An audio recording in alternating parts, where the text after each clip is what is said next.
The Scream Kings are in no way responsible for any encounters with the paranormal, extraterrestrial abductions, eldritch insanity, hauntings, hexes, curses, demonic possessions, cryptozoological sightings, or any loss of sleep from listening to this podcast.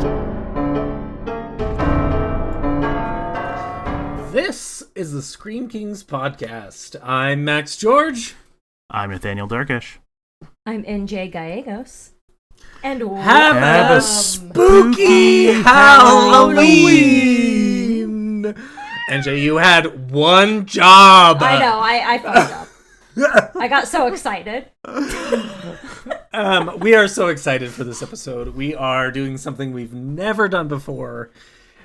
We are happy to say that we have so many questions brought in from our listeners on the Twitter /X/Blue Sky Universe, whatever platform you use. And we're going to talk all things questions today.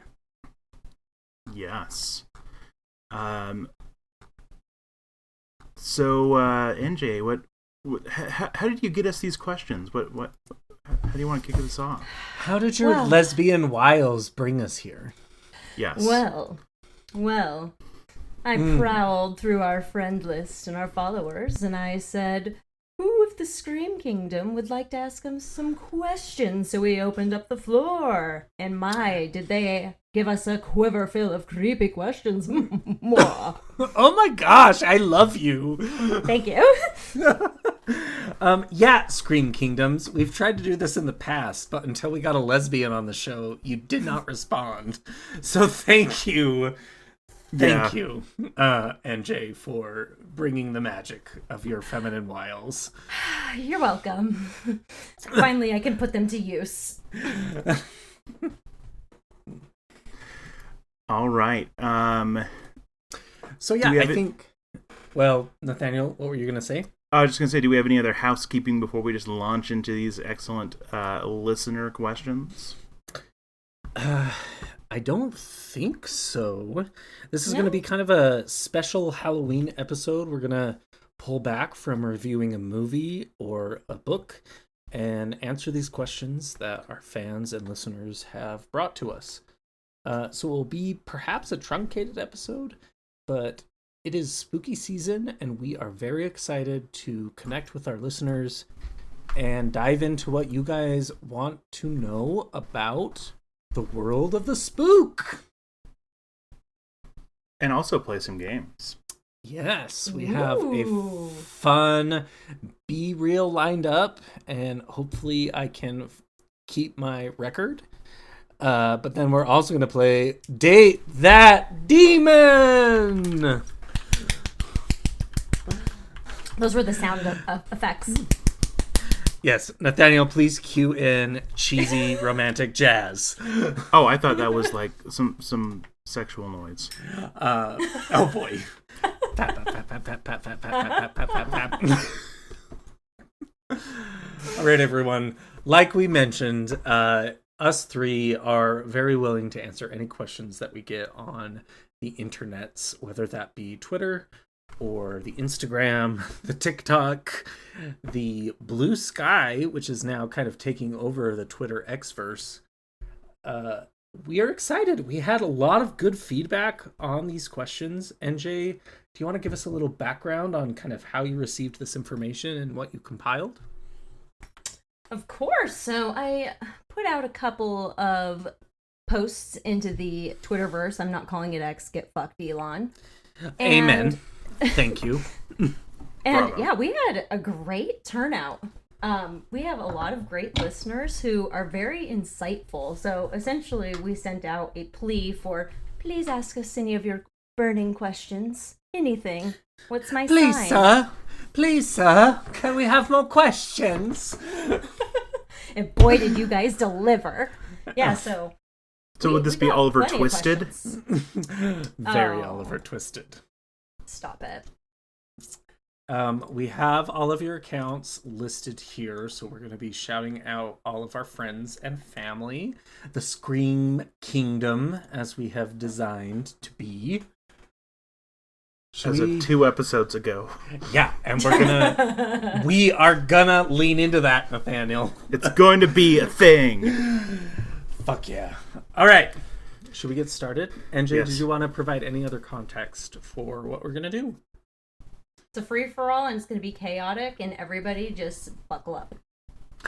Yeah, for real. Put your big boy pants on. We gonna be playing horror ping pong this episode. So let's go. All right. First question from @Lindsay Beth God. That's LindseyBethGodd. Lindsay asks, which horror show has the best theme song? Nathaniel, let's shoot for you first. Well, if we're talking like TV shows, like it's really hard to beat the X-Files or the Twilight Zone. Both of those just like instantly like capture my brain ever since childhood. But if we're like talking more just kind of like great like horror scores, I have been playing Tom York's Suspiria remake soundtrack on a loop basically whenever I write. So yeah, that's where I go. I feel like that says more about you than it does about horror, but I'm here for it. I mean, yeah, fair. For me, I have kind of a horror movie that really resonates with me, which is, of course, The Exorcist. Y'all are going to hear a lot about The Exorcist from Max because it's my comfort show. Those tubular bells will serenade me to sleep every night. It does not get better than that spooky kind of introduction to the hellish landscape that is The Exorcist. It's my ringtone, actually, so that's fun. As far as TV show goes, I would have to say the American Horror Story, you know, our lovely, weird, dynamic Ryan Murphy. We've talked a little bit about them the last 2 episodes, but that opening of horror or American Horror Story is pretty unnerving.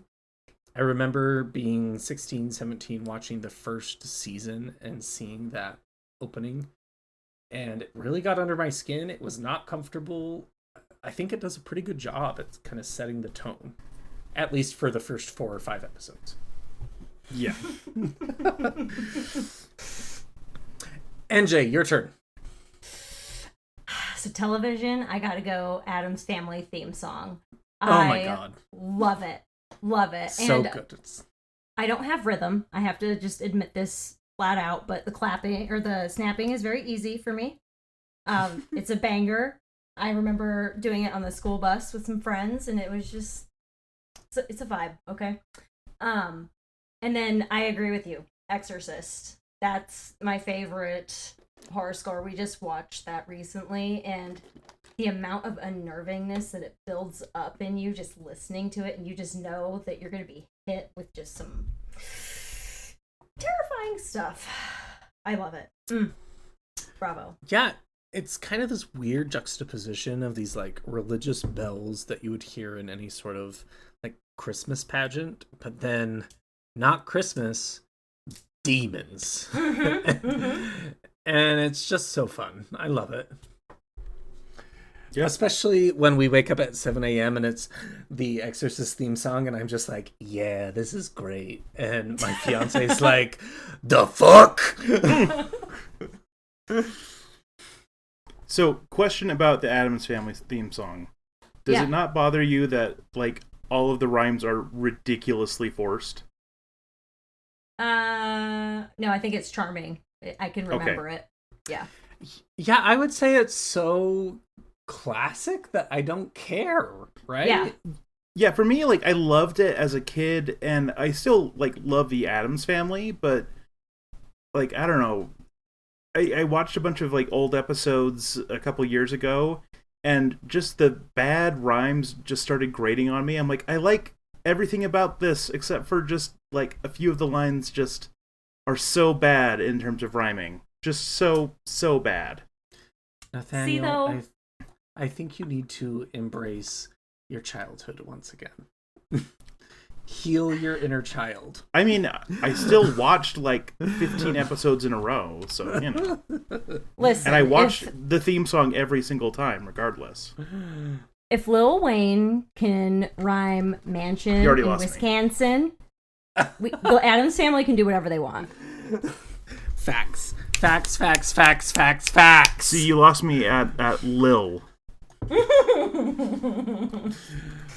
All right, friends. Let's move on to question number 2, brought to us by, this is my favorite internet name, at Beefy the Paladin.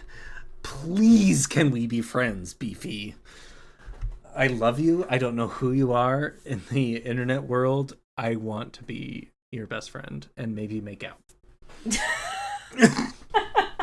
Wow. Their question is, which haunted location in the United States has you most interested, and what would it take you to convince you to stay there for 30 days? I'll start here because I've been to my favorite location, which is the original Exorcist house. A lot of people think that the exorcism that happened in our iconic Exorcist movie was in Massachusetts, kind of the upper northeast coast. That's not true. The story originated in St. Louis, Missouri. Believe it or not. And I traveled quite a bit for work back in the day. And when I went to St. Louis, the first place I wanted to go was not barbecue, not the Arch. It was the Exorcist house. So I drove by the house. I found it on Google Maps. And it's just this typical suburban house. Nothing out of the ordinary. You would have no idea unless you were very into demonology like I am. And I drove by it like 6 times, and the poor people in the kitchen were probably like, who the hell is this person driving in front of our house? They're probably like, again. Yeah, for real though. Yeah, there's nothing weird about it except that Max will circle it roughly 30 times like a shark that has smelled blood. Hello, family Hansen, it's me, Max. It's just so mundane, and I was like thrown back by how simple it was. And I know this question asks, what would it take for us to spend 30 days? Honestly, just to like, hey, it's gonna be $200 a night. I would say, okay, I'll rent it for the month. I'll bring my Ouija board, my runes, my tarot. I'm here. I'm ready. Let's go. It's just one of those things that I think that we envision in our minds. A haunted house has this like dark aura to it. You know, what comes to mind is the Amityville house, which is a whole other topic we can get into, right? Ooh. We need to tackle that eventually. For real, because it's bullshit. Oh yeah. But I think the Americana mythology of a lot of these haunted houses is so steeped in fantasy that when you are presented with how mundane they really are, it's quite jarring. And I love that. It's a testament to how spooky things happen to everybody in any situation and any environment. So that's my little soapbox. I'm going to pass it on to NJ. Tell us about the Stanley Hotel. Yes. So, yeah, obviously, I would say the Stanley Hotel. And I'm a terrible, terrible Coloradan. I've never even been there. And I feel like I am just thumbing my nose at Stephen King every day I don't go. But I think I would do pretty well there, to be honest. Even if it was in the middle of winter and I was just tasked with keeping the boiler going. Like, I'm an INTJ. I can just spend time by myself, do my meditations, talk to the people behind the bar. I would just need to have internet, Grubhub, snacks, and probably a good axe. Would Grubhub deliver? They probably have drones. They have drones. All right. Get your Mickey D's. Yeah. To So- the hotel. Why do you need an axe and not a croquet mallet?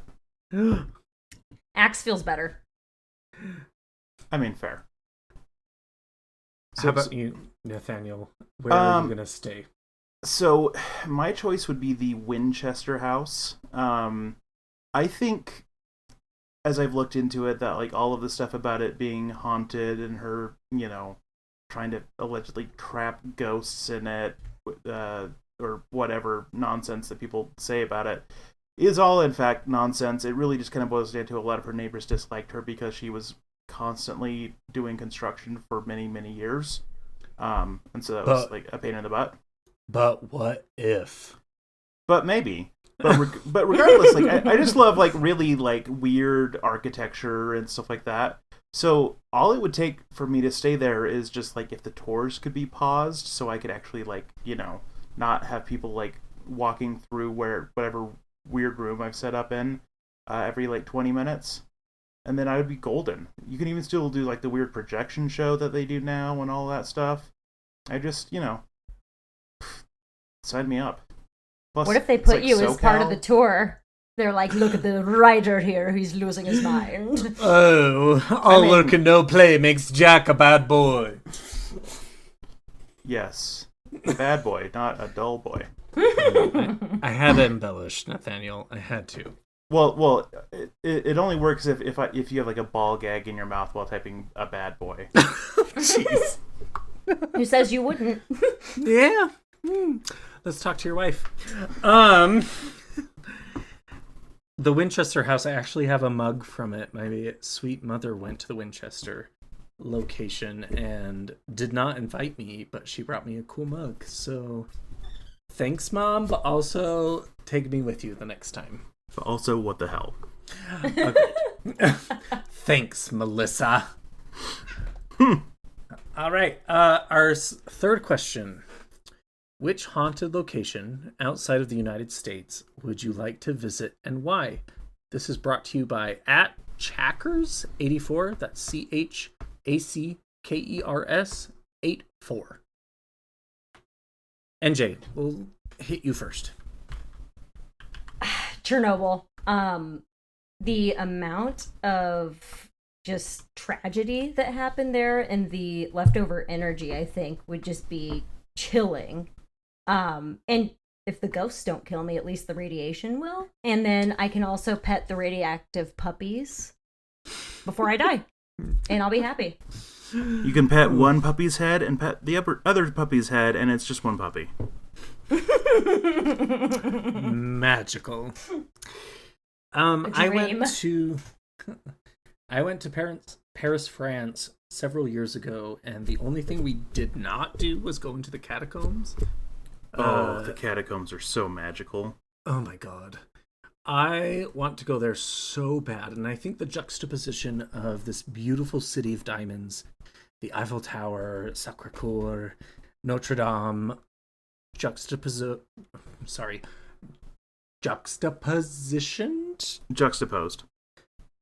Thanks. You're welcome. Over the skeletal remains of how many people underneath it? 6 million. It's incredible. I do not want a tour guide. I just want to be let loose and go ham on all of the different tunnels and passages and everything that you can see down there. I'd bring my Ouija board. I'd bring my EVP recorder. I just want to commune with the dead of France. I don't know. It just sounds so magical to me.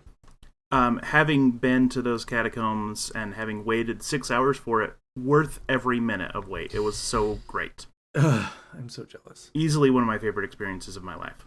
Magical. And there's just like so many like beautiful things down there that like you wouldn't expect. Like the workers were like arranging skulls and like patterns like hearts or like right? tombstones or things like that. And it's just the freaking coolest.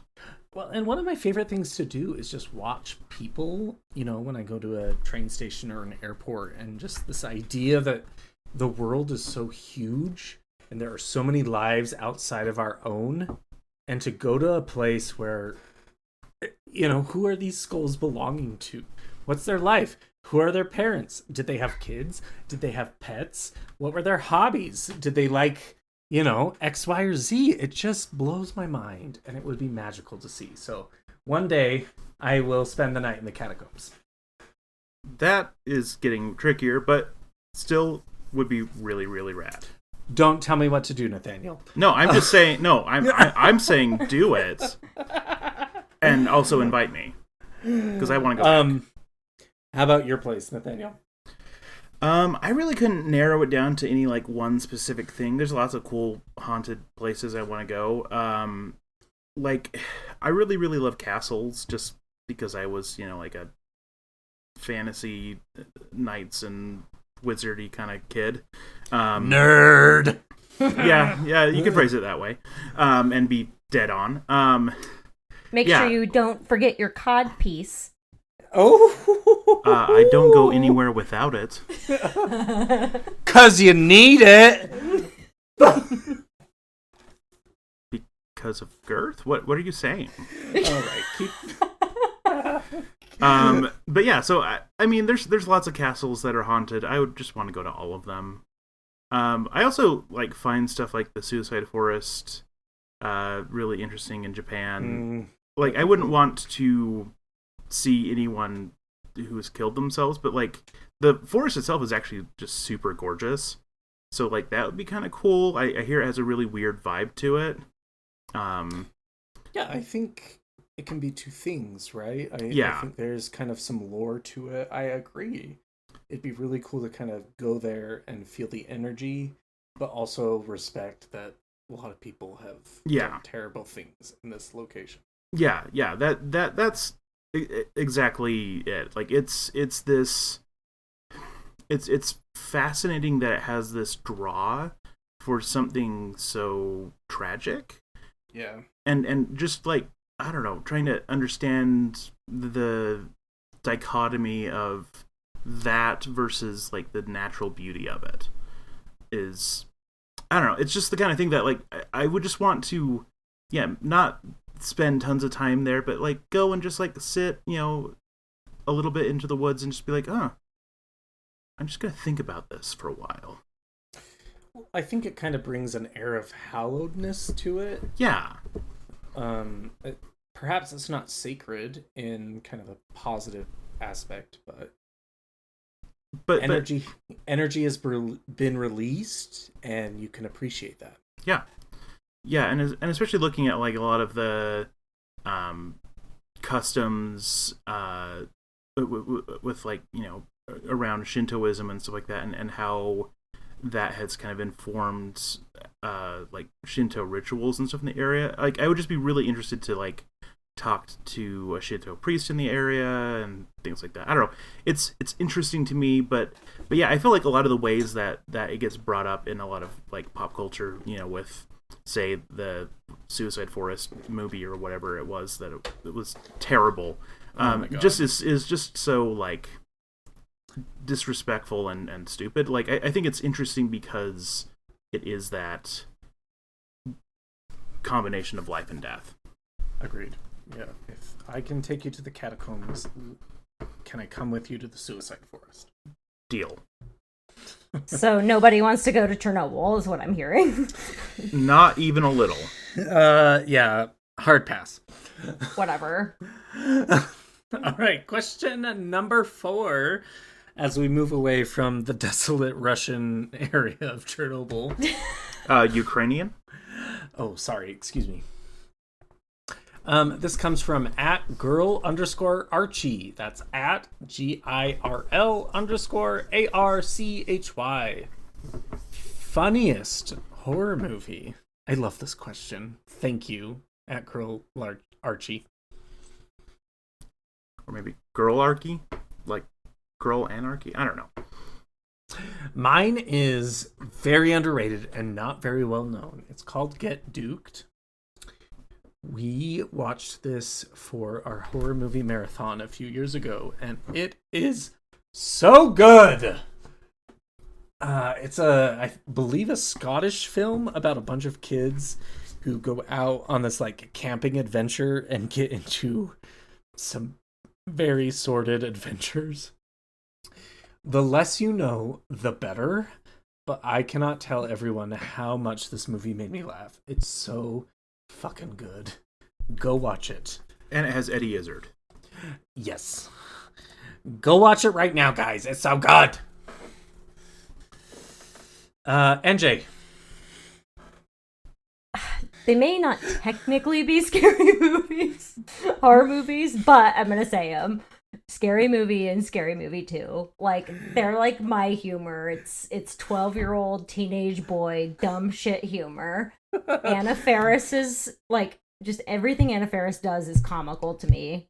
It's so over the top and cheesy, and I will say, grab my strong hand anytime, all day, every day, day or night, and laugh about it. Excellent. Is I that the love one where those the movies. president like poops himself and they have to change his diaper? I think don't that's- recall that. I think that's in like the third or fourth one. Yeah. Okay, all right. I mean, it's just apropos for what we're dealing with right now in America, right? Yeah. Yeah. The election is in 2 weeks. Everybody go vote. You know what to do, everybody. You know what to do. Nathaniel, yeah, hit us. So I have two things down, just because one is more comedy than horror, like just straight up. So the one I put down first was What We Do in the Shadows. Yeah, like it is more of a pure comedy, but it definitely has horror elements to it. That movie's just perfection. I can watch it over and over again and laugh and laugh and laugh. Nathaniel, one of my core memories is you showing this movie to me at like midnight in the hotel that we both worked at. Yes. And I was a little like, I don't know, New Zealand like satire on vampires. Okay, we'll watch it. I bought the movie as soon as I got home. Yeah. Yeah, we were laughing hysterically and we're probably very bad at our jobs that night, but it's fine. It's fine. This movie is so good. I know the TV show has gotten a lot of a success, but the movie, everyone, watch the movie. Yeah, the TV show, great. If you like the TV show, definitely watch the movie, because the movie is easily just one of the funniest movies ever made. Like, I think it's 10 times funnier than the TV show, and I think the TV show is hilarious. Agreed. And then the other one I have down is just that kind of brings a little bit more horror to the forefront, is Tucker and Dale versus Evil. Just the idea of that movie and how everything plays out. The wood chipper scene just absolutely slays me. Nathaniel, I think we also watched this movie together. Yes. Look at us, a bromance, ready to tackle the world of horror. Aww. NJ, get with us. I'm working on it, okay? Why do you have to live across the country? I know. All right. Another question given to us by the same individual at girl_Archie. What is the scariest horror novel we have read? I'm going to pass this to both Nathaniel and NJ first, because horror books in general don't really frighten me very often. Granted, I do not read at the accelerated pace that you two do. Y'all are gods when it comes to reading horror novels. But for me, horror books typically do not get me spooked. So I want to hear from you both first. Yeah, I can go first. So I have two down. So House of Leaves is a book that, if you read it very casually, isn't going to be the scariest horror novel. It'll just be like that really weird book that you kind of read. But if you give yourself over to House of Leaves and like go down the weird rabbit hole of the footnotes of footnotes of footnotes of footnotes. Nathaniel, I have to stop you, because your statement of give yourself over to House of Leaves is what makes House of Leaves scary. I love that you said that. Yeah. Honestly, you have to let yourself be possessed by this book. Yes, for sure. Like, you will feel like a crazy person if you're reading it right. And that, I'm not exaggerating. Like, you will literally feel like you're starting to lose it. And and then you're doing it right. So yeah, that feeling that gave me, especially there's this one scene, I'm not going to get into too much detail, but it's at a tattoo parlor. It's like in a footnote, but it scared the crap out of me. Yeah, I like couldn't sleep after reading that part. It was crazy. The other book that like really got to me was The Exorcist. I love the movie. I love the feel of the movie, but the book, I don't know what it was about it, but it definitely like was just much more scary to me. It really got under my skin when I read it, especially the first time. Like I've reread it since, and it didn't hit as hard, but the first time I read it, it really got me. I have to agree. The Exorcist is kind of bland for the first 2/3, but once the demon really takes hold of Reagan and the whole situation, oh my god, it creeped me out for sure.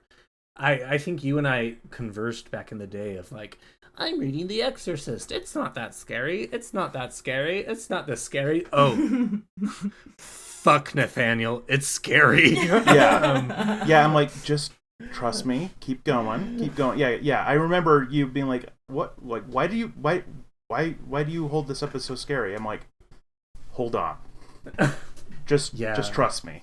Once Pazuzu gets going, and just the prose that the author is capturing, how the demon speaks to the protagonists, yikes! It's dark. Yeah, I love it. I read it a while ago, but I don't remember a lot of it. But I keep staring at House of Leaves because I have it, and I'm like, am I ready? I'm like, no, I'm not ready. NJ, I have tried to read House of Leaves like 10 times for Nathaniel, and I get about 10 pages in, and I'm like, I can't. I know, it's very daunting, because I worry I'm going to not like it, but then I also worry I'll become consumed by it. I don't know which one it's going to be, so I'm nervous. You want it to be consumed, or it doesn't work. NJ, how about you? You're our published author of the group. Pinky up. I mean, I have a small publication. Yeah. Honestly, Pet Sematary. That is a scary book. Yeah, that one scared the piss out of me. I think it's probably one of the first books I've read of Stephen King's. And I grew up on a farm, and we had all these animals running around, and like, so having an animal used up by the road, that was already something that really bothered me. And then all of those scenes with Rachel, Creed's sister Zelda, with her meningitis, and like, oh my god, how like gnarled her body was, and leaving, Rachel was left alone with her, and feeling that as a small child, that your family is like a monster, that was unnerving. It's not even the freaking animals getting buried and then coming back to life. It's completely unrelated. The whole Gage death scene and the funeral scene is horrific family drama. Oh, it's like heart-wrenching. And then just everything about it, like, you're messing with the natural order of things. The universe is trying to stop you, but you continue to just spit in the face of it. And then Gage with a scalpel. I mean, that's awful. Mm-hmm. Children with scalpels, they should not have them. PSA. See, the more you know. I really enjoyed Pet Sematary, but I feel like it kind of falls into the Stephen King pitfall. I know you two are going to crucify me. I can hear Nathaniel, you sigh from miles away. I just feel like, Stephen, you take so much time developing characters without really hitting the horror. When the horror hits, it's so good. Pet Sematary, I love, but the like blocks in between the plot points that actually project the story forward, I just get a little exhausted about. See, I don't think that this... I know, we're like, oh my god. Like, Max, you're the worst. No. I see. I 100% agree with you on like so many of his books. Pet Sematary is one that actually didn't do that to me, so I'm kind of surprised. But Yeah, there are some of his books that, holy cow, yeah, you're like, get to the freaking point, Stephen. Yeah. To be fair, I listened to this book on tape coming back from Vegas with an ex-boyfriend, so perhaps that has tainted my view. Could be. See, because I enjoy that he, like, builds up, like, he spends so much time character building. Like, I love the mundane shit. And so whenever, you know, you get so enraptured by this character, so whenever something happens, the stakes are that much higher. But I agree, he can do that too much. Like, Under the Dome, let's not talk about that one. Yeah, that is exactly where my brain went. And I thoroughly enjoy, like, a character mythos. Where this person's come from, where they're going, who they are. But there comes a point where it becomes pedantic, and I just want to know more. You know, this is Pet Sematary. I do not care what this pair of underpants this guy wore years ago and how they affected him now. You know what I mean? The underpants is a very important motif in Pet Sematary. Oh, we have to know about Judd Randall's underpants. 100% agree. We all need to know what Judd's wearing underneath. Thank you for sharing. I think for me, like I mentioned, horror novels do not typically scare me. Two books in particular, though, have really gotten under my skin. The first one being the novelization of the Pen Pal series that came out a few years ago. I read this on my way up camping, and it was like this little terrifying worm that got in my brain, and I could not stop thinking about it as I fell asleep in my tent, in my sleeping bag, thinking, who's gonna come, unzip my tent, and kill me? I couldn't find your tent. Perhaps it was, you know, kind of what was going on in my life. I don't know, but it really got under my skin. It's a creepy one. The second one, Nathaniel, you and I discussed, was A Lush and Seething Hell, which is actually a 2-part book, 2 different stories written. And the first one is very much kind of this eldritch descent into madness. I remember being alone in my apartment way back when, not being able to stop turning pages because I was terrified, but also curious about what was going to happen next, and had nightmares for the next 3 or 4 nights. That does not happen usually for me. And the prose and the descriptions that were laid out in this book really got under my skin. And it's sitting on my bookshelf right now looking at me, and I'm looking at it and I'm saying, not today, Satan. not today. If you have not read it, I would highly recommend. It's a mindfuck. It will get in your brain and not let you go. Yeah, and I remember that you liked the first novella in there more. I liked the second one more. Yeah, the second one scared the crap out of me, so. Yeah, I agree. The first one really spooked me, so. But both are tremendous. Like, oh, so good. All right. Moving along, we have another question from @BeefyThePaladin. Hey, Beefy, it's me, Max. Oh, lay your hands on me and heal me, Daddy. When watching a good horror movie, what is one element or trope that will immediately take you out of the moment? Is there any way to recover immersion after this thing breaks you out? I'm gonna start. I have many a soapbox that I have stepped upon on this podcast. And I think one that has been bothering me quite frequently is the idea of the black-eyed demon possession. Dun dun dun. We see it a lot in movies recently where someone's possessed by some sort of inhuman spirit and their eyes just go completely black. That's fine. It happens. Been there, done that. It's not scary anymore. Yeah, it's been done to death. I think we're over it. There are so many different ways to encapsulate what demon possession looks like. I mean, even if we go back to The Exorcist, when Reagan is possessed by Pazuzu, there's no black eyes. Her face just looks scarred and moldy and gross, and the pea soup throw up and her language. That is scary enough. I don't need black fucking eyes to tell me you're possessed. So, Hollywood, stop it. Can I add on to that also, like, when it's like the bad, like, Photoshop mouth to be black and really wide, also just so dumb. Yeah, I mean, to piggyback on all of this, I am a demonologist. We have the Ars Goetia. We have so many different grimoires that detail 1.5 billion demons.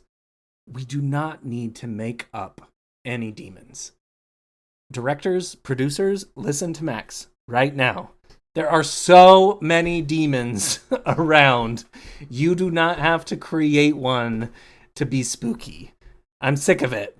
I'm just picturing, you know, how they're like, you eat like 5 spiders every night you're asleep. There are 5 demons by you every night you sleep. I mean, for example, like Sinister, which is a terrifying horror movie. You know, we have these snuff films, but they talk about Bagul. Bagul is not real. There is no demon that is Bagul. A terrifying demon, sure, but you could incorporate things like Lilith or Stolas or Murmur. I'm over it. Use demons that actually exist. This is my political rant. Vote Max for demon liberation. What I think brings me back into a movie when they do kind of play to these tropes is something innovative. There's a question later on about the movie Antrim, and I can get to that a little bit later. They do something that is so unique and simple that really is terrifying and takes kind of the humanistic flavor of demons and makes you scared. Similar to movies like Hereditary or anything for Jackson, where the movies are subtle and they get under your skin and they're not showing the cloven hooves, the goat horns, the goat eyes. They really, really almost possess you as a viewer watching this film, and it makes you terrified. That is what we need more when it comes to religious horror and possession films. All right, that's my soapbox. I'm going to pass it on to Nathaniel. I just really hate when characters that are smart enough to not do the really dumb thing that progresses the plot does the dumb thing to progress the plot. Like, there's not really recovering from it. It's just like, oh, hey, we need this dumb thing to happen, or the movie's over. I guess we're just going to make a smart character just be an idiot for 5 minutes for literally no other reason than it's plot convenient. Like, that just tells me, hey, we couldn't think of anything better, so I guess we're hoping that you're dumb enough to not notice? I don't know. I find that so insulting as, like, a member of the audience that I'm just like, oh, okay. Cool. I guess this is what we're doing now. Well, and I think a good horror film has characters doing smart and intelligent things. Mm-hmm. And no matter how good the film is, if the protagonists start doing shit, it's really hard to pull back from that. Yeah. But yeah, especially if it's a character that we see be competent, and especially if it's like an area that they are that we have seen them be competent in, then just do something idiotic. Yeah, like it's another thing if like a character is kind of stupid, or maybe this is like a gap in their knowledge. Sure, then I'm okay with them doing something stupid because it makes sense. But yeah, good heaven, don't be like, oh, here I have the expert at truck driving, just do all of the dumb things that would instantly wreck a truck because it's what has to happen. NJ, how about you? I'm gonna sound like a dick, but really irritating children. It's like an auditory like bombardment. It's like the same as forks like scraping against a plate or like nails on a chalkboard. It like sets me on edge. So like the Babadook, I get it. It's a metaphor. It's for grief and postpartum depression. But like, stop making me root for the fucking Babadook. Like, I want him to win. Okay, but Babadook is a queer icon, so you should want them to win. Why? That's a question I want to ask. Why is he a queer icon? Is it the hat? No, so it's just because like Netflix glitched and put it in LGBT movies once, and so it's so great. It's so fucking great. Yeah, the queer community just went, okay, well, this is happening now. That's literally it. It is a viral meme at its core, and That's I love beautiful. it so much. Yeah. And he's married to Pennywise, so it's fine. Oh. Elaborate on that, please. Similar situation. The It movies again fell into the queer genre of the Netflix algorithm, and so us gays said, Babadook, Pennywise, sexy. I love and the here gays. we are. I love the gays. I do too. God bless us. We are the future. We are. As far as recovering from a very annoying child, it's difficult, but if the story is good enough, I can get back on board. And now that I know that the Babadook is a gay icon, I might watch it again. With new eyes. With your lesbian eyes. With my softball bat. Oh, jeez. And your Prius. Subaru, idiot. Subaru, excuse me. I'm a gay, not a lesbian. All right, moving along. We have a question from @author_P. Corell. Well, before we move on to our next question, do we want to play a game? Yeah, I love games. Let's do it, Jigsaw. Want to play a game? Wanna play a game? Okay, that was better. Yeah. You're fine. I've been working on my accents for Dungeons and Dragons. What accent is that? Jigsaw. Oh, okay. From the Jigsaw region of France. Yeah. Absolutely. Mm-hmm. Okay. Where the catacombs are. So I have a B-reel game for you guys.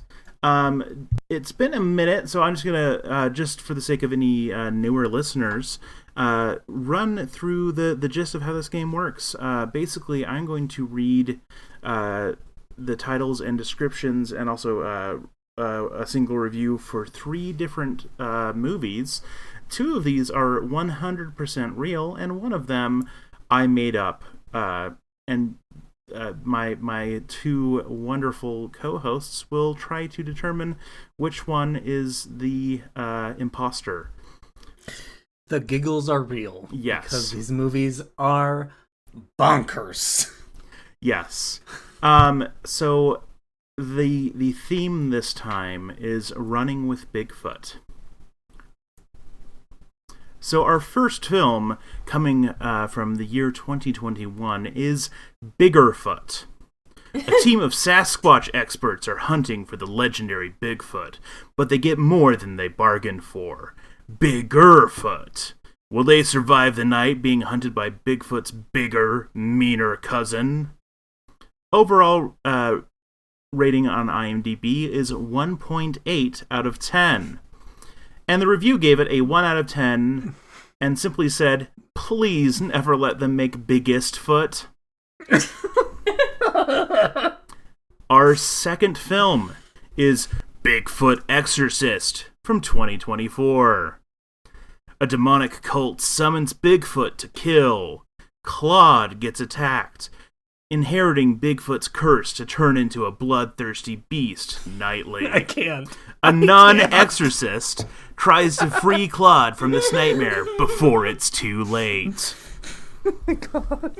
Overall score, 2.8 out of 10. And the review gave it a 1 out of 10 and said, it was a crayon-eating experience. If you're ready to drop acid and have a wicked trip down a rabbit hole to nowhere, well, this is the film for you. Just leave any expectations of, well, anything at the door and be prepared to be mystified by stupidity and foolishness. With a budget of maybe a dollar store gift card and costumes and props purchased from Temu, you're in for a wild ride of complete stupidity. Oh my god. I can't. You must stop here. But I have such a magical third film for you. Are you ready for this? Yes. No. Coming from the magical year of 2020, Bigfoot versus the Illuminati. Stop it. Earth year 4044. Advanced AI robots have drained the Earth of its natural resources, leaving the planet a barren shell. A rebel human alliance, adrift in space with no planet to call home, calls on the infamous monster slayer Van Helsing and his co-pilot, Bigfoot, to do battle with humanity's greatest enemies, the Illuminati. So Bigfoot is an ally with Van Helsing? Yep. Oh my god. Overall score on IMDb is 1.9 out of 10, and the review gives it a 1 out of 10. You would get more stimulation from a black hole. This movie manages to feel racist, boring, like nothing has happened, and like everything has happened at the same time. So again, our films are Biggerfoot, Bigfoot Exorcist, and Bigfoot versus the Illuminati. Cast your votes now. Oh dear Lord, have mercy on our souls. I gotta go with Bigfoot versus the Illuminati because the other two sound kind of good.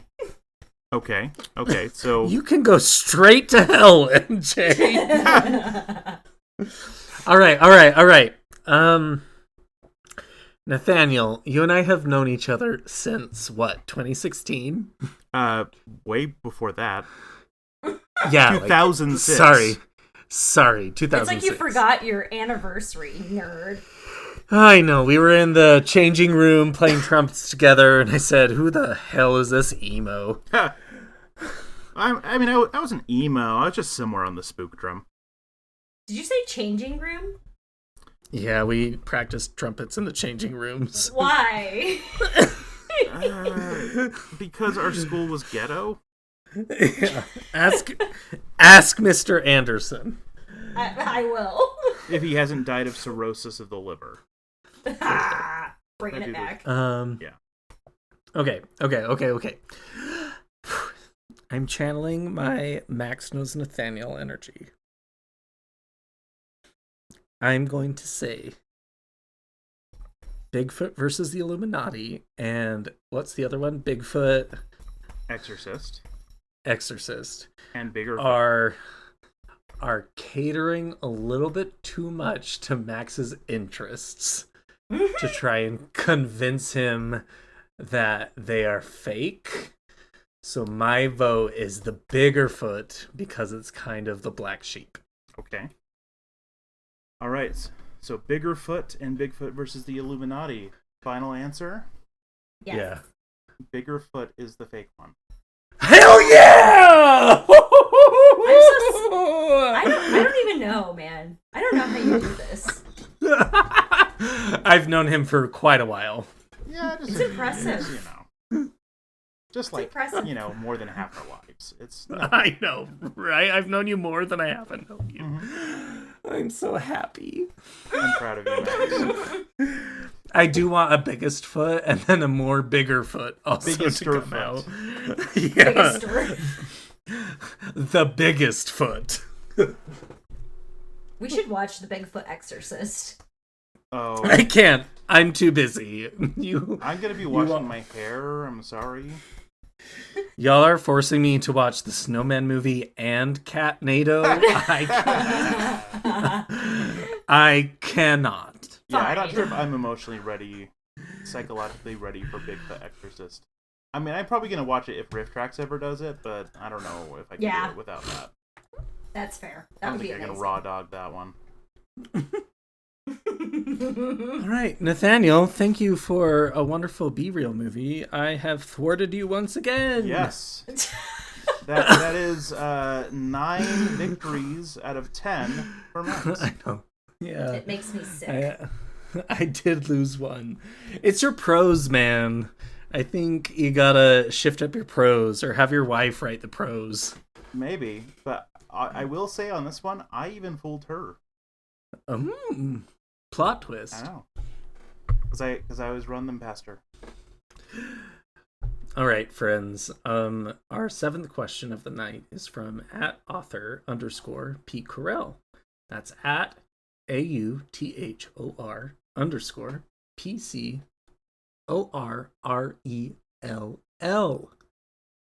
Who are the most and least sympathetic horror villains?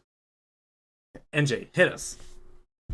It was hard to narrow down a most, so I had to just kind of go with a category. So pretty much anyone in Good for Her horror, Carrie, Hereditary, Midsommar, Jessica's Body, X, Pearl, like that is my favorite. That is my jam. I want to root for the women to just fuck the patriarchy. Let's go. It's almost like you're a lesbian. I know. I know. It's my kink. Leave it alone. It's fine. It's fine. Least fucking Burke from Aliens, and he's the worst. He's such a smarmy, just ugh. Bleh. And then Wayland Yutani, just basically all the time. Yeah, it doesn't usually get much worse than just the faceless corporation of Wayland Yutani. Mm-hmm. Proud to be an American. For me, I would have to agree a little bit with you, NJ. I am a sucker for female protagonists, especially when it comes to Hereditary and Midsommar. Florence Pugh, Toni Collette, you are my idols. And I think what both of you went through in those A24 movies is wildly underrated. So good, so similar but so different. Especially Florence Pugh in Midsommar. Wow. Talk about choosing the bear. My heart breaks for you, Flo Poo. I love you. Also, I am gonna say the grandparents in Anything for Jackson. Very good choice.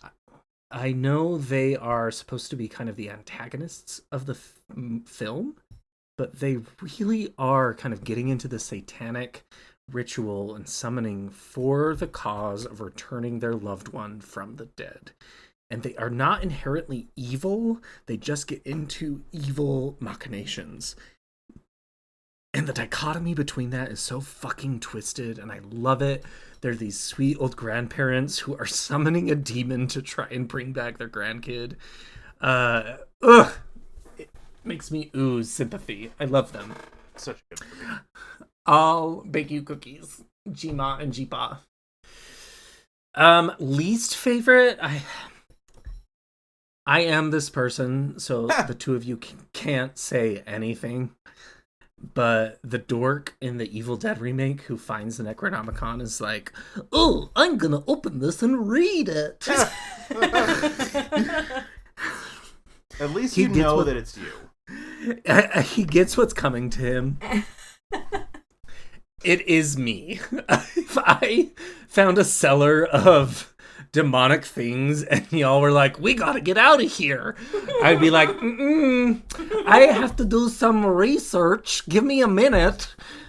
Okay, Dexter's laboratory. Get out of my laboratory, Didi. Yeah, he deserves everything that's coming towards him, but it's me. I'm the problem. It is me.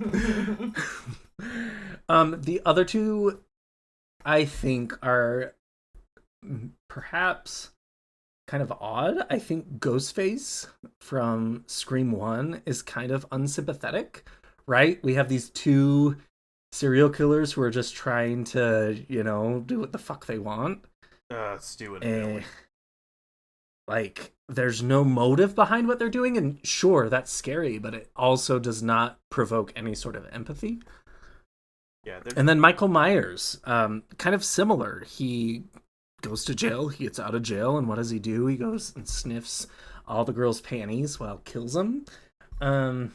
Get a life, get a hobby, go do crochet, Michael.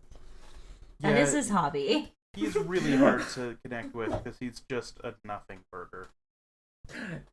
Yeah, I like that term, Nathaniel. A nothing burger. Like, he is just a villain for being a villain. There's no motive.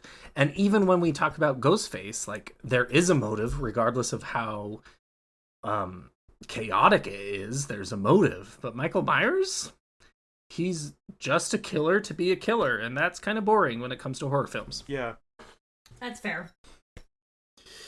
All right, Nathaniel, hit us. I'm going to go, most sympathetic is Frankenstein's monster.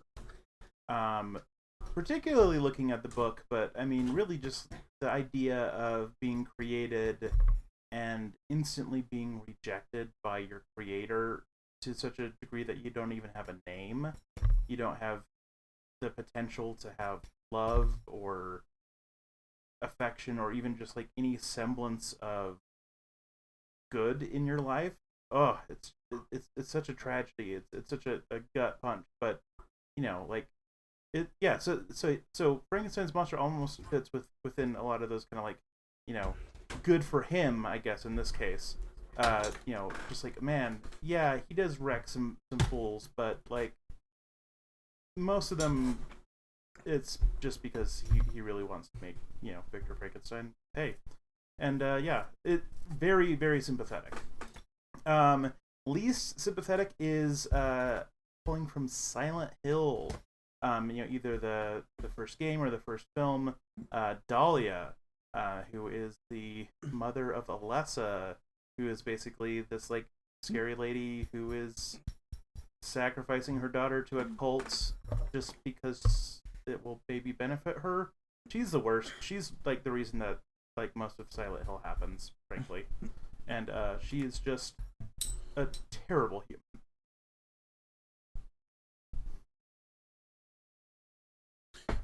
All right. Moving along, chugga chugga choo choo on the horror train. Question number 8 comes from our daddy at Beefy the Paladin. Beefy, my Twitter handle is Crowley, Crowley Fiend. So come see me. Horror films come in many flavors, like creature features, body horror, The Shape, and many others. Which subgenre is your least favorite, and what changes to this subgenre would pique your interest? I'm going to go first. For me, I really despise torture porn. We see a lot of this in the Saw movies and more recently the Terrifier films. I just think it's kind of boring. Torture porn to me is for the shock factor. And what I struggle with is we have one scene, Art the Clown or Jigsaw, whomever, does this terrible torture act, this gory whatever. Okay, that's scary. That's spooky. How are we going to make it more scary? Let's add more blood. Let's add more gore. Let's add this. Let's add this. Okay, cool. It's happened twice. How are you going to make it more scary? It starts to become bland. Or just like a weird parody of itself. Agreed. And gratuitous gore is fine if it aids the plot and the progression of the film. But, for me, realistically, the Terrifier films, I know they've done a lot for the horror genre, and a lot of people love these films. But I tried watching Terrifier 2, and about halfway through, I was just bored. It became comical. It became boring. Just gratuitous gore and torture just does not interest me unless it has some sort of purpose to project the plot forward. In conjunction with that, I think zombies are kind of in the same realm. I struggle with zombie movies quite a bit. I think the iconic zombie film is Train to Busan, as well as The Last of Us TV show, because it kind of takes zombies and it makes them a little bit more human and a little bit more terrifying. But I think zombies is a tired trope, and for me, they do not scare me because we've seen it all. There's nothing new. There's nothing exciting about a zombie. And so the second part of the question is, how can we kind of enhance this? When it comes to torture porn, I want there to be some sort of plot element moving it forward. So I like to think of the first Saw movie, where realistically, the first Saw movie is not about the torture. It's not about the crazy jigsaw situations. It's about this kind of subconscious plot going forward and this moral dilemma that is moving the characters to get to where they need to go. Same with zombies. I think what Last of Us, the TV series, does really, really well is it's not about them. It is about these human characters surviving in a world infected by these creatures. And the creatures are not the scariest thing. It's the human morality, the human decisions, the human choices. So that is my answer to this question. Who wants to go next? NJ, Nathaniel? Who? I can go. So, I don't agree with your little zombie thing because zombies fucking rule. But I'm gonna go fine. out. You're an ER doctor, so you deal with zombies on a daily basis. I'm like a necromancer sometimes. No, I want to be a necromancer too. Yeah, I have a little degree. It says it. It's a whole thing. Fuck you. I just hair flipped. Anyway, vampires. I just don't find them to be very interesting. I feel like vampires are the like, my gold shoes are too tight sort of creature. Like, oh no, I get to live forever and I only can come out at night and I have to drain people of blood. Like, that sounds awesome, first off. So why are we crying about it? Facts, that's my Saturday night. Yeah. And like, oh, I'm sorry, I get to be a vampire and I get to read every single book that ever exists because I'll never die. Darn. What a shame. I can travel wherever I want because I live forever. Yeah. Ooh. How terrible.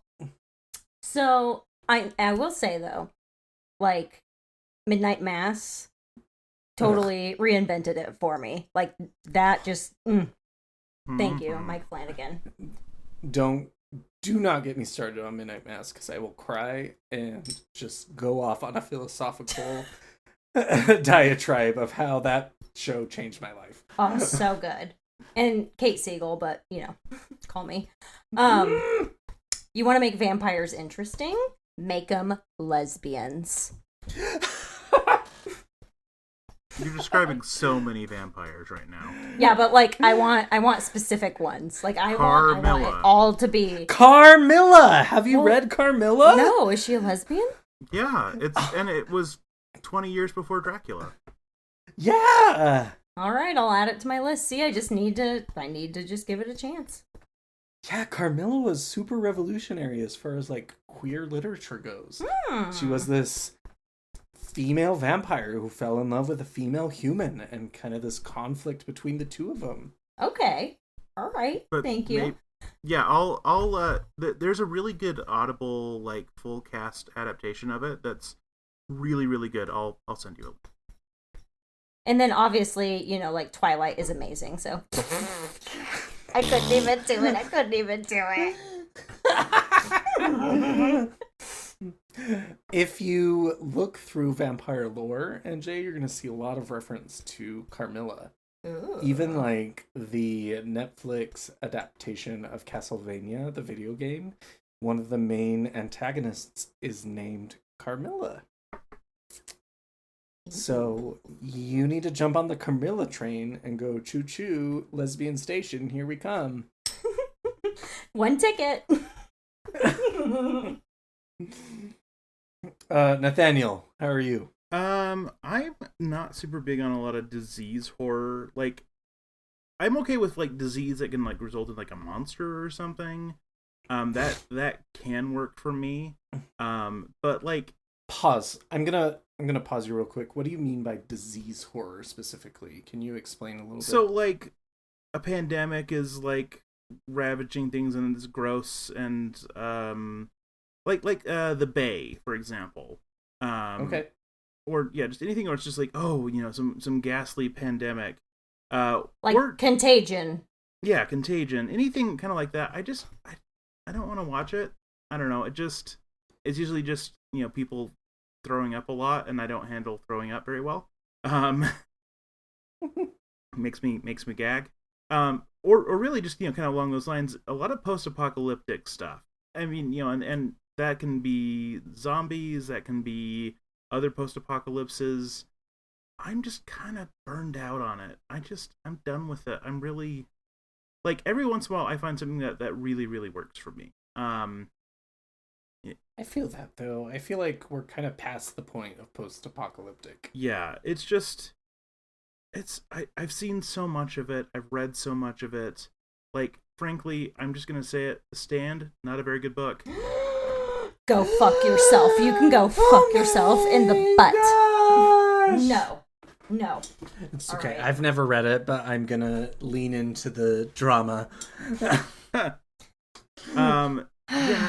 Yeah, I don't know. I also, I'm not really into like a lot of torture porn, splatterpunky kind of stuff. It's just, yeah, it's kind of Okay. Just a lot of the same stuff that you said. But yeah, So how do you make it better? you tell like really interesting like human stories at the core of it. Like Last of Us. I haven't watched the show yet, but the Nathaniel! I really need to. The fuck? I haven't done it either. I know. No, I definitely need to because I've played both games and I love them. I can't be friends with you anymore. I'm sorry. I'm leaving the podcast. We finally got rid of. Oh, I mean, Wow! no, but I fully bitches. intend to. But yeah, like I don't know. I'm over it. For the most part, but yeah, every once in a while you'll have one that's really well written, that has like a really interesting story that's very human, that like I can connect with the characters, and it's not just the Misery Olympics. Then I'm on board. That's fair. Misery Olympics. I'm gonna take that phrase and use it again.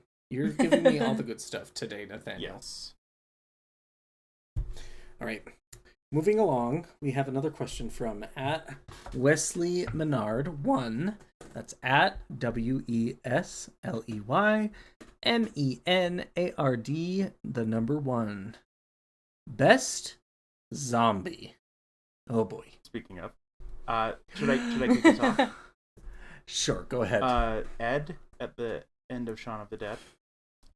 Just him just playing some PlayStation games with his homie Sean. Great. 10 out of 10. I'm gonna go with the cordyceps from Last of Us. They're not Clickers? Well, the clickers are a subgenre, right? But it's the cordyceps zombie. I don't know. Someone can fact check me there. But I don't know. They mostly just call them clickers in the games. the idea that a fungus controls you rather than you die and come back and need to eat brains, kind of this ecological twist on the idea of zombie. Like zombie ants. Yeah, zombies versus plants, but the zombies are plants. And also, it's more fungi, which, yeah. I was just gonna say plants are not fungi, but for the alliteration, here we are. For the reference to the classic game, Plants versus Zombies. Whatever. The zombies in The Last of Us, I think, have been the best representation of the zombie genre for Max. They are ecological creatures. They're not monsters. They're not driven by some bloodlust. They are part of a hive mind that kind of controls them, and I think that is more scary than an undead corpse trying to eat my brain. But they will mess you up. For sure. Yeah, please do. You know, here I am. I'm at the bottom. You're the top. Let's go. It reminds me a little bit of the symbiote from Spider-Man and Venom, whom I love. But the idea of something foreign controlling you to the point of depravity, I think that is what scares me about The Last of Us zombies. Mm-hmm. So, that's my 2 cents. NJ, hit us. Mrs. Zombie. Thank you. Also, hi, Wesley Menard. He's my pal. Hey, me too. I gotta go with the fast zombies. They're my favorite. Like World War Z and 28 Days Later.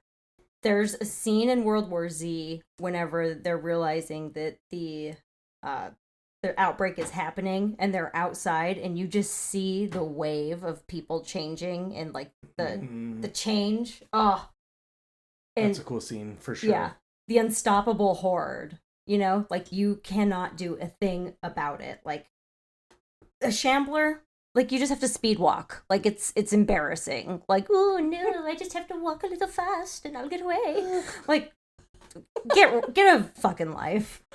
I want to be sprinting. I blinked. Can you say that again for me, please? Oh goodness. Can I ask, NJ, you're an ER doctor. Yes. You love zombies. Nathaniel and I are kind of anti-zombie. What attracts you to the zombie subgenre? Like, what is it that maybe Nathaniel and I are lacking or missing? So, it usually starts with disease horror, which I love quite a bit. But again, I think that's probably because I'm an ER doctor and that's what I deal with. So it is a daily fact of life, essentially. But yeah, so most zombie movies start with like some sort of outbreak, which I find to be very interesting because you get to see what happens to people and then you get to see what happens to society as it breaks down. And seeing that fracture I find to be very interesting. I also find the idea that like your loved ones could, you know, get bitten and you're going to have to either put them down or watch them turn. I find that to be absolutely horrifying. Like that's like almost like a Sophie's Choice kind of thing. For sure. So yeah, I think it hits a lot of different genres for me, probably. So if you had to pick what is the best representation of this ideal zombie in your mind, what would you say? Ooh. And you don't have to go into detail. I just kind of want the one Omega zombie. Yeah. The Omega zombie. I would probably like Dawn of the Dead, probably the remake, like the kind of the classic quintessential zombie. Yeah, I love that. I mean, Dawn of the Dead is an iconic movie and classic and really set the stage for everything. But you said the remake version, right? The remake, yeah. The one where they're like in the mall and whatnot. Oh, I mean, they're in the mall in both. But yes, but the one that has the Richard Cheese down with the sickness. Yes, yes. Fair. Okay. And all right. I will say, I think I'm mostly just so burned out because I went so hard in the zombies for like 2 years that I can't anymore. Yeah, and for me, zombies don't scare me. They're so biologically not real. You know, what purpose does it serve to eat a brain, right? It's just... Well, they usually just... I don't know. I mean, Hannibal thinks they taste tasty. They can taste good, but what nutrients do they provide? Omega-3s. Prion disease. There we go. All right. Moving along, another question from the one and only Wesley Bernard, number 1. I really like this question because it kind of pulls us out of the world of horror. So thank you, Wesley Bernard, number 1. What is your favorite piece of literature ever? One book that you could read again and again. I'm going to pass the ball to you two authors because this is like your realm. I'm curious. I'd like to go first and also say, get fucked, Nathaniel, because you just shit on my favorite book. Yes, I did. It's fine. But The Stand. Like, if I had to take a book on a desert island, that would be the book that I would take. I've read it multiple times, and it is the book I look to as far as like character development, because there's such a cast of characters and you learn so much about all of them and you care about all of them, or hate them. And again, it kind of it scratches that itch for like infection horror, post-apocalyptic, society breaking down, how do people react, morals just going completely out the window. And then you just add, characters that have long arcs that don't go anywhere, all the things. Whatever, you just don't get it. You're like the Randall Flagg of this show. Aw. No, you're not. That was mean. And I'm the gunslinger. I don't know what that means, but yeah. Yeah, cool. But I just think it's a thought-provoking book, too, because it's like, are we inherently good? Are we bad? Like, what influences those things? I just like it. I just think it's neat. All right, Nathaniel, what do you think? My all-time favorite is The Hobbit. It's the book that, like, kind of... I had liked books before that. I read it for the first time in, like, 3rd grade. And when I read it, it just like opened up my brain and just kind of said, hey, you can create worlds. And it kind of just made me like go from like, oh, I like stories to I am going to be a writer. And it's so magical. It's so well built. It's just like Bilbo is like what I aspire to be, because, he just, that Hobbit core life is where it's at. But he also, can go on an adventure and do hard things even though he doesn't want to. I just love it. I also have to shout out just, like Shirley Jackson as a writer, even though I'm not gonna, because even though The Hobbit's my favorite book, Shirley Jackson's my favorite writer. So just like Shirley Jackson's books, We Have Always Lived in the Castle, Haunting of Hill House, her short stories, she's just tremendous. So anyways, both of those are just make me want to just sit down and write, and I can just reread their stuff endlessly, and it's just so good. Max. My fiance's gonna tease me, but I can never pick like one thing. What's your favorite color? Oh, I like red, but also blue and yellow. Black and white. 2 books though come to mind when I think of my favorite book of all time. The first one beckons to kind of my horror origin story, which is The Thief of Always by Clive Barker. I adore this book so much. It's a very simple treatise on children wanting more than they need and kind of the understanding to be grateful, with a very twisted horror kind of vibe to it.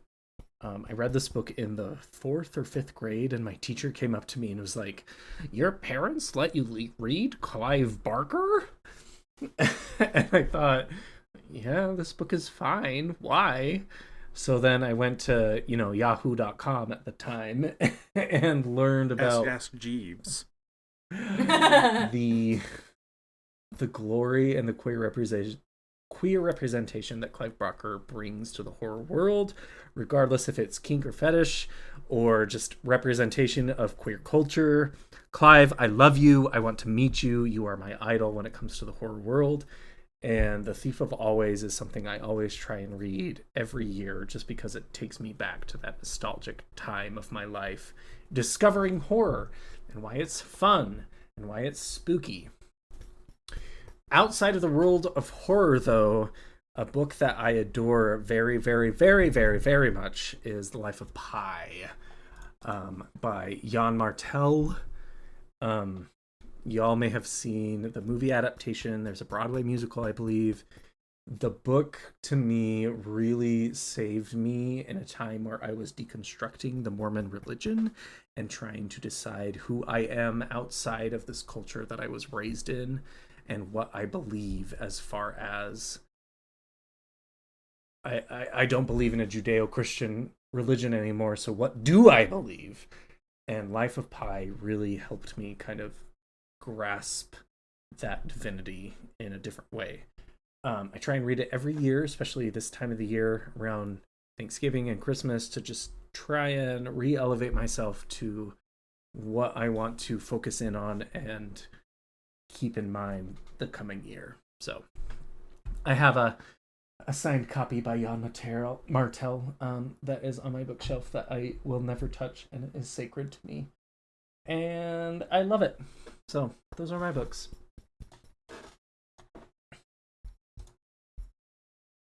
Wow, I feel we all need to take a tissue and cry a little bit. Moving on. Number 11, as far as question goes. Wesley Menard, number 1. We love you. Thank you for giving us so many questions. This question is, what horror movie scared you the most? I want to say Hereditary. It did scare me.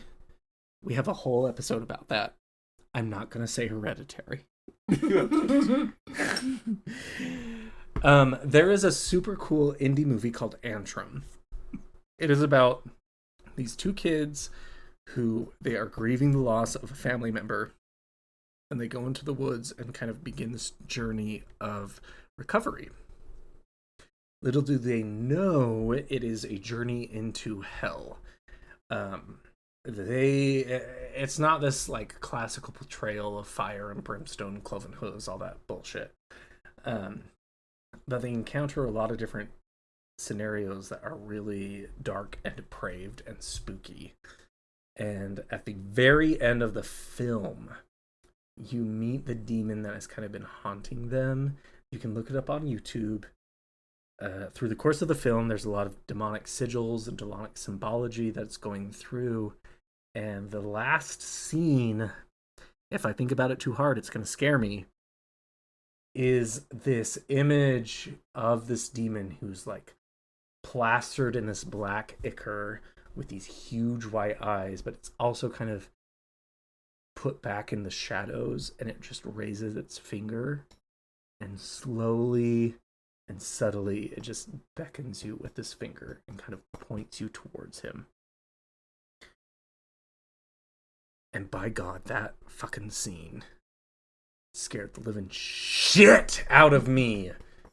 Even thinking about it right now kind of gives me the heebie-jeebies. It's a movie that is very indie. It's very low budget, so there's a lot of problematic things with it. The acting is perhaps not super great, and the cinematography is not wonderful. But that last scene with this wide-eyed demon just kind of beckoning you with one finger, its long pointed fingernails with these large white eyes. You can't really see it smile, but you know it's smiling. Ugh. No, thank you. Someone else. Hereditary, maybe? Or, I don't know. First time I saw Wreck really got to me. Both of those movies.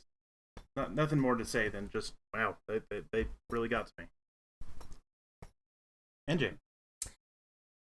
So I thought about this because previously I thought that The Strangers probably scared me the most, but then I activated a core memory of my life. And it's probably more of a psychological thriller than a horror movie, but it still just like lives within me. It's this movie called Eye for an Eye, and Sally Field's in it, and it essentially all revolves around Sally Field. Her daughter is having her like 17th birthday. Sally Field calls her daughter on the phone. Daughter answers the door, and then this man that's delivering the ice sculpture for her birthday like breaks in, rapes her, kills her while Sally Field's listening.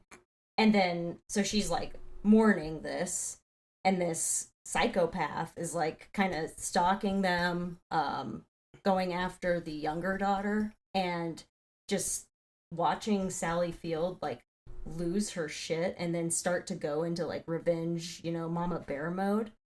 Like there was just something about that really activated me as a child. Like it was the first like revenge kind of like really cold-blooded thing I think I'd ever really seen.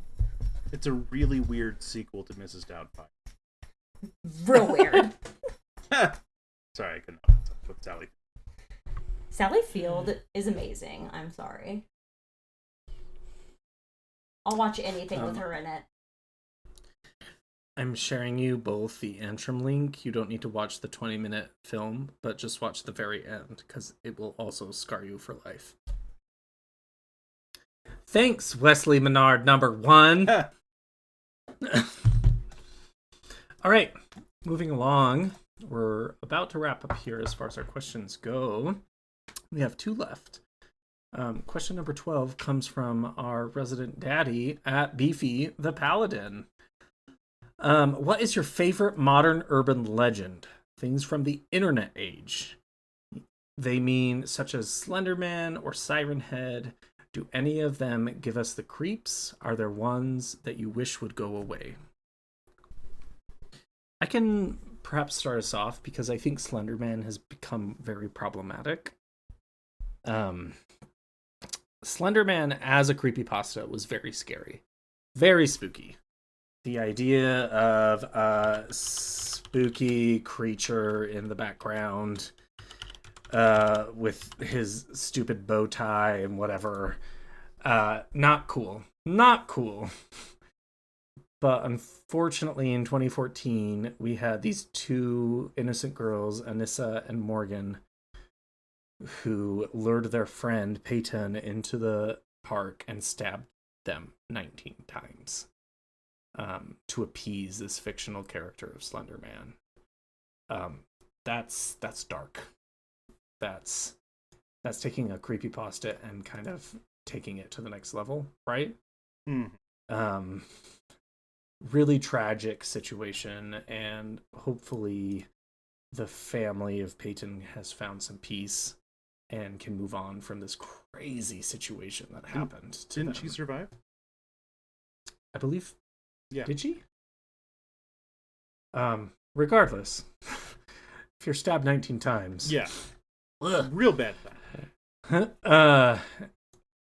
Yeah, it's a complicated story. There are a lot of documentaries out there, books on tape that you can listen to about this. It scares me to death of something that was developed on the internet that became so profound to broken individuals that they took it to the next level. No, thank you. The other kind of urban legend that kind of spooks me is we had Megan from the Queer Crypt from TikTok a few episodes ago, and they talked about the 3 Kings ritual, which is essentially you go into the basement and there are 3 chairs, and one is for the queen, one is for the fool, and then you're the king, kind of a deal. I've had a few dreams about that, which have spooked me quite a bit. So, no thank you, Megan. If you're listening, go to hell. Thank you for bringing that into my life.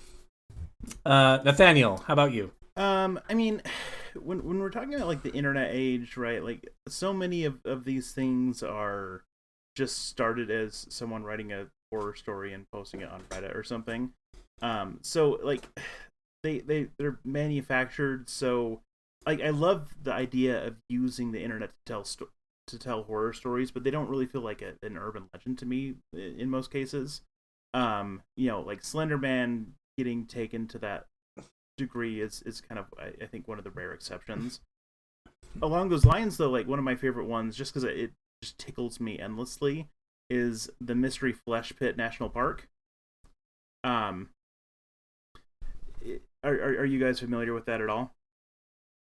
No. So it's a website that is, for this national park, and essentially the idea is there appears to be some sort of giant creature living under the earth, and at least part of it is in Texas, and so they started mining into it in like the 70s, and so the whole website is just like very realistically done, things like flyers and pictures from the park, and you can go and explore different areas, and here's the things that they've made with the weird chemicals that they've gotten out of this creature's skin, and they don't know how big it is, and just like it's really well done. It's really fun and funny. It's a delight. Just explore the Mystery Flesh Pit National Park website. It's just it brings me endless joy. Nathaniel, I have a probing question for you Yes. here. You have family who grew up in East Utah, Vernal, skinwalkers. Urban legend or fact? It's I have talked to, people who have, I don't think are lying to me when they say that they've seen things like skinwalkers. And also then, Eastern Utah also just has Skinwalker Ranch. It's kind of more UFO activity stuff mostly. And that's also a fact, because my uncle, if you want to go back and to episode 2, anybody, I tell the story in more detail, but yeah, my uncle was the LDS bishop of the people who owned it back in the 80s when it was most active, and yeah, also a fact. He saw a lot of that firsthand. So that's, I'd say, like slightly pre-internet age, but yeah, crazy stuff. One that is like firmly in the internet's like mythos, but is like a real scary thing that people believed, at least for a while, was the Red Room curse, which was basically this was mostly in Japan, but it had spread a little bit around the world. But it's a pop-up ad.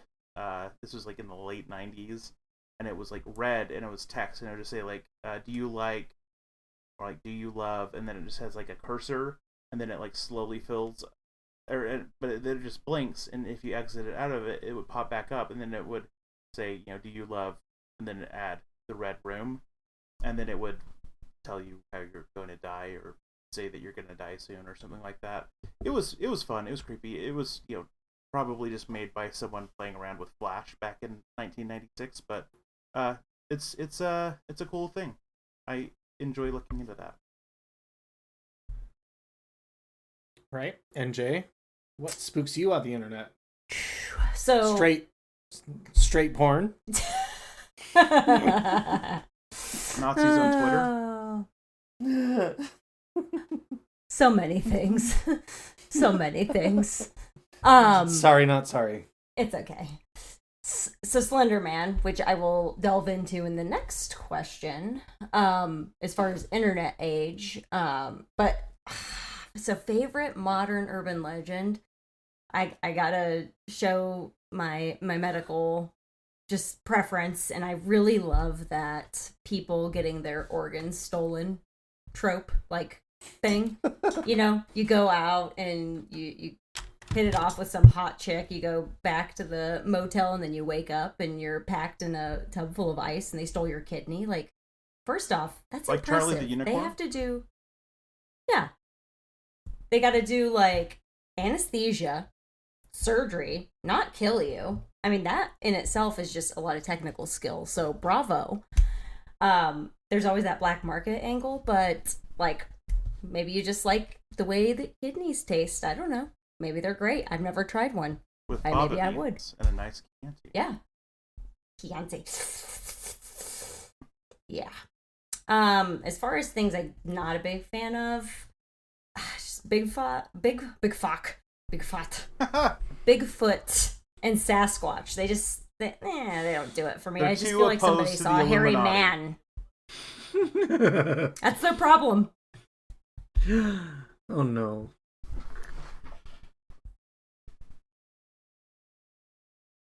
All right, moving along, everybody. I really love this question, and it's from @TalkScaredPod, the Talking Scared podcast.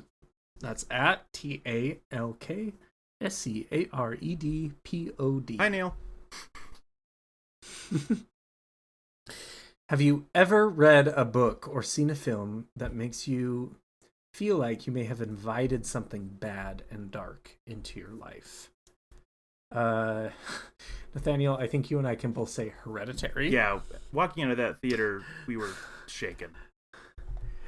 I had, at the time, you and I were both working at a hotel, the night shift. I was the security guard, you were the front desk clerk, and I had a shift that night. I think you went home, but I had to fucking go back to the hotel and walk around this very spooky, dark hotel.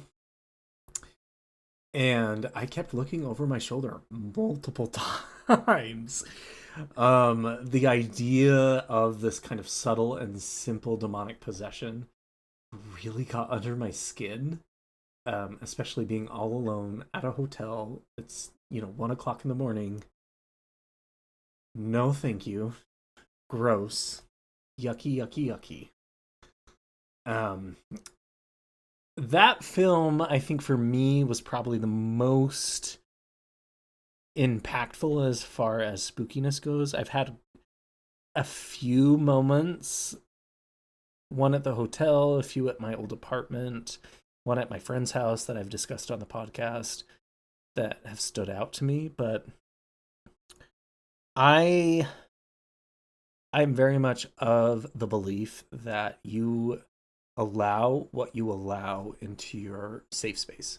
So whenever I had something spooky happen in my basement apartment for 7 years, I would just kind of verbally say, hey, whoever's here, I see you, I recognize you. You don't pay rent, get out of here. This is my place. Like, you can be here, but I'm the boss. What if it just like $50 just appeared on the mantle, and then it got even worse? I mean, I would take the $50 and say, well, rent is actually XYZ. So, Mr. Bifrons, give me some more. I don't really believe in the occult or the supernatural, and so when I watch films that kind of invite that spookiness kind of feeling in me, I feel like that's more like a mental health trigger, and so I just try and do some grounding exercises. There are occasions where I burn some white sage, or I'll say a few mantras, but horror movies, horror literature, horror experiences usually don't affect me perhaps like they do the rest of the world. Like I mentioned in my last story, this is probably a bad idea, but the voice I heard, coming from my back was come up and see. And I was like, okay, yeah, I'm going to go check it out. And whether that was just my mental health or whatever was happening, it takes a lot to kind of spook me. I don't know. You guys are probably laughing at me as far as my pedantics go here, but that's me. That's Max. Well, that makes sense. Well, we already covered mine with the Hereditary, as far as like a movie that really got me, especially the first time.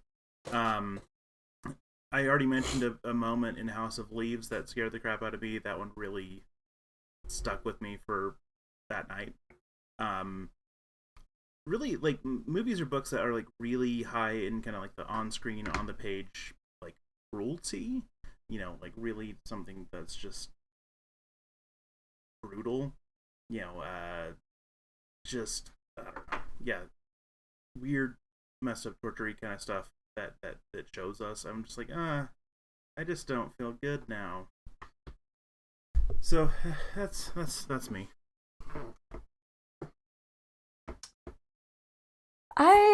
So it's not a book or a film, but I hung out in typical lesbian fashion with an ex-girlfriend, and we decided Gay! gay alert. I drove over in my Subaru, and we played Slender Man, the 8 pages. So it's like a first person point of view game where you're trying to find these 8 pages in this really dark, creepy forest, and you'll see Slender Man kind of corner of your eye or whatnot. And as you collect more pages, he gets closer and closer, and it's harder to evade him. And I don't play a lot of horror games. I usually am more of like, film, books. So putting myself in there with the lights just down low like that ominous music, that presence, like it really made me feel like I was inviting something in that I should not be. Like it made me very anxious, scared, and really pretty much any time now that I go outside and it's dark and there's trees, I am one eye looking for that slender little fuck. Or those pages. Those pages. Yeah. Video games really get to me a lot faster with some of the horror stuff. Like Silent Hill 2, first time I played that, played it in the dark with a friend, and even still we were just like barricading ourselves in the room because her dog like went into the room and scared the crap out of us at a very inopportune time. And yeah, I was just like, well, I'm just not going to sleep for the next month. Okay, cool. This begs the question, though, what is a moment for us, all three of us, where we perhaps saw, felt, or experienced something supernatural or kind of above our logic? Does that make sense? Do we want to share that on this special episode? I mean, the one that comes to mind for me is one that I shared relatively recently on the podcast. I won't rehash it too much, but like when I felt like I had something that was trying to possess me. Yeah. Oof, that was not a good time. Yeah, for me, what comes to mind is the sleep paralysis demon that I had when I was going through my divorce really intensely. Kind of a dark, shadowy figure with red eyes slowly approaching where I was sleeping, and depending on how stressed I was, it became closer and closer until it was face to face. Sleep paralysis. Hey, monster, it's me. I haven't seen you in a while. Stay away. Keep Please it that don't. way. NJ, how about you? I don't have anything demon-esque or whatnot, but That's okay. We all don't have to have demons. like, I mean, I do. They're just, mental ones. Hey, anxiety, hey, depression. Yeah, I've just seen you. Just the normal kind, Yeah. I might have, I think I've told this story before, but whenever I was younger, I was probably like 8. We grew up on the farm, right? We had a bunch of cows, and the area that I grew up in was kind of a hotbed for like UFO activity. You'd see like, the black unmarked helicopters and whatnot just flying around. And my grandpa found a mutilated cow, and Yikes. seeing it was just, it's even now, knowing what I know as far as like, surgical techniques, cautery, that kind of thing, like it still kind of defies explanation because all of the udders were cut out, the mouth, the eyes, everything, but it was so clean. There was no blood, no flies near it. And it was just, it had this very like ozone-y smell. And like we'd seen nothing. What was that? My Google trying to tell me to go to bed. Good night. Or the aliens ready to eviscerate you. Why not both? They could. But yeah, that freaked me out quite a bit. No, that's creepy, especially from someone coming from like your background, right? You're an ER doctor. You can look back at that experience and be like, yes, this was fact, but also What? Yeah, like I still can't think of anything that would, even if you like bovie something in the OR, like it leaves a distinct look, smell, that kind of thing, and it wasn't that. Huh. Yeah. Look at us all getting spooky for Halloween. Aw. 'Tis the season. Our last question is a little bit of a lighter tone after we went into the depths of hell. From @Ryan K1986, favorite vampire lore. I don't know if I have a favorite vampire lore. I'm gonna go with Dracula from the Castlevania anime series because he's a sexy man. And he can destroy Wallachia, and I would say, you go, man. I'm here for you. I support Even you. more than Alucard? Oh, fuck, I forgot about Alucard. He's a little too sad. Dracula's sad, but I could change him. I could give him the penis that he needs to be happy. Sorry, Mom and Dad, if you're listening to this. And Jay, Nathaniel, how about you? Vampires. Same kind of. I just like the sexy vampire, like they're using their pheromones or their rugged, good looks with their silver smiles and sharp teeth. It's very tempting. Hey there, baby. What's your sign? Blood. Blood is my sign. The blood moon. So the blood moon rises. So I've gone way too far down the vampire like folklore rabbit hole recently. I incorporated that into how I was teaching Dracula to my horror literature class. So like I love a strong, charismatic, dangerous vampire that's got that seductive quality, all about that. But there's also just some insane, wonderful, bonkers vampire folklore. So I'm just gonna give us one. But I could do a whole episode or 4 just rambling about this because I love it. Let's take the Jiangxi. Are you guys familiar with the Jiangxi? Ooh, I sure am. So they are the Chinese vampire. They have rigor mortis, so they hop, and they typically chase their victims like with like really long nails, and so their arms are out and they're hopping after you rapidly, wearing like burial finery from like the 1600s. It's phenomenal.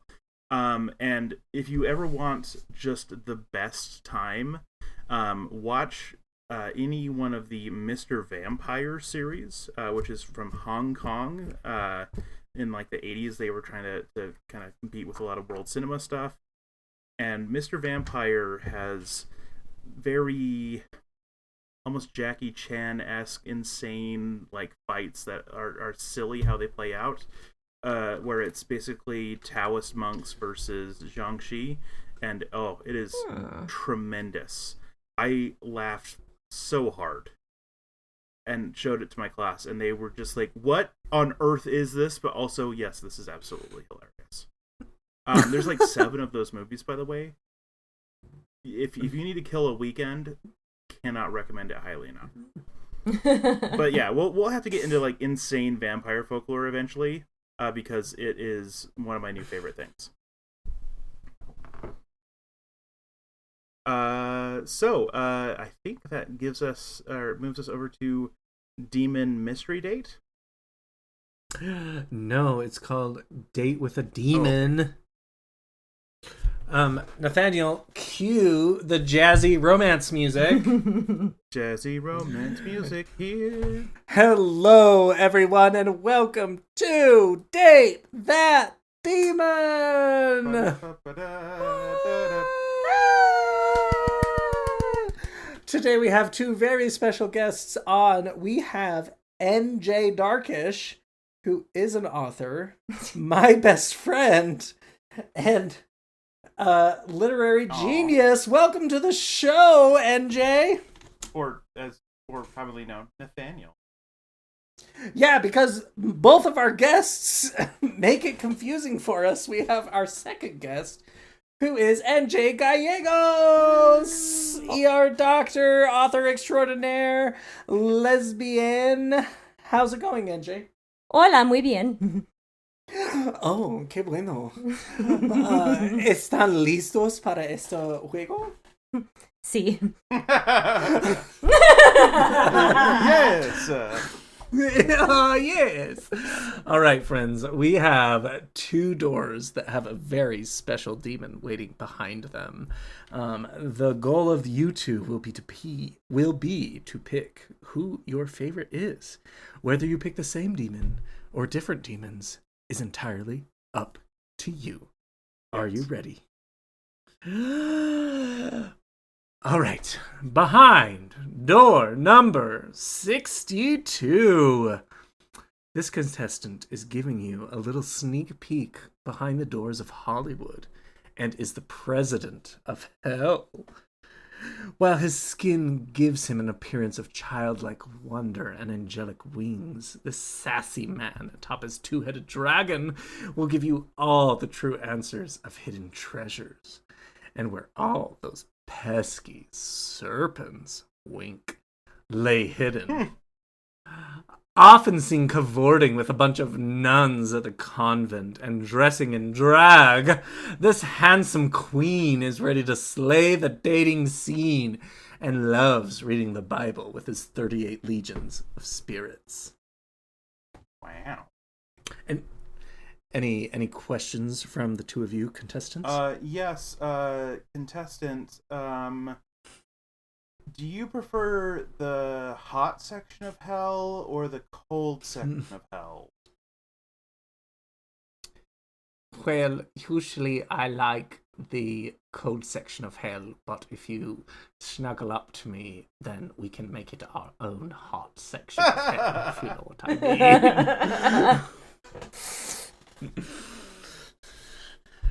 All right. How about, are you a top or a bottom? Oh, darling. Take me on a third date and I'll let you know. The answer is yes. Oh. All right, friends, that's behind door 62. Our next door is door 33. Ready for some fun in the sun? This presidential demon appears only when the celestial body is in the southern signs. And don't worry, he's not a Republican. He is a demon that will make the smartest of men drool with ignorance as he reads to them the liberal sciences. Crawling on the floor with his manly bat wings, he may cause some extreme love or even hatred.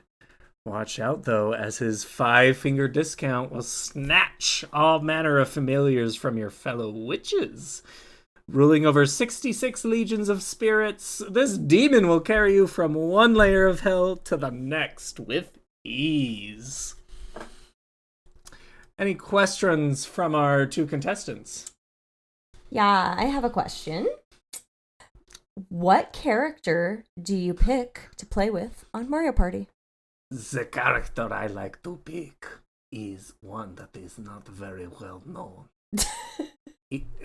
It is the Rosalina from the Mario Galaxy, because I really like her dress and her blonde wavy hair. It really gets my red shells a going, if you know what I mean.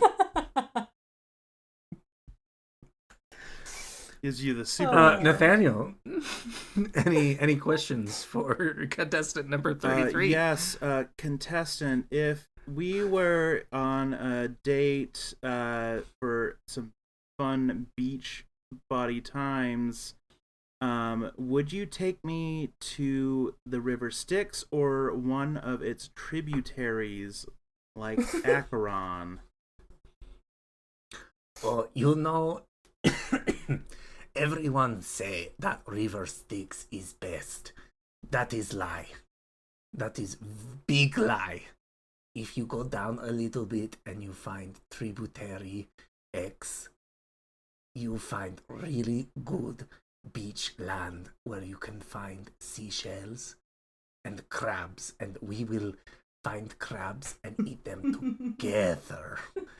And it's very good because these crabs give immortality, and Charon, he knows nothing of this. So, Tributary.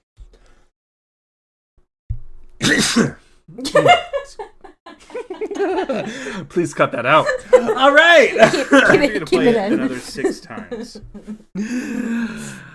All right, friends. Which demon are you going to choose? This sneaky Hollywood sassy queen, door number 62, or the romantic, charming politician from door number 33?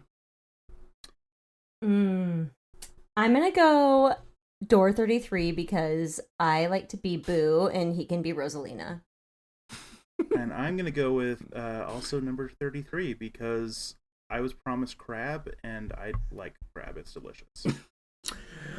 The both of you have chosen the demon in the Lesser Key of Solomon, number 33, Ga'ap.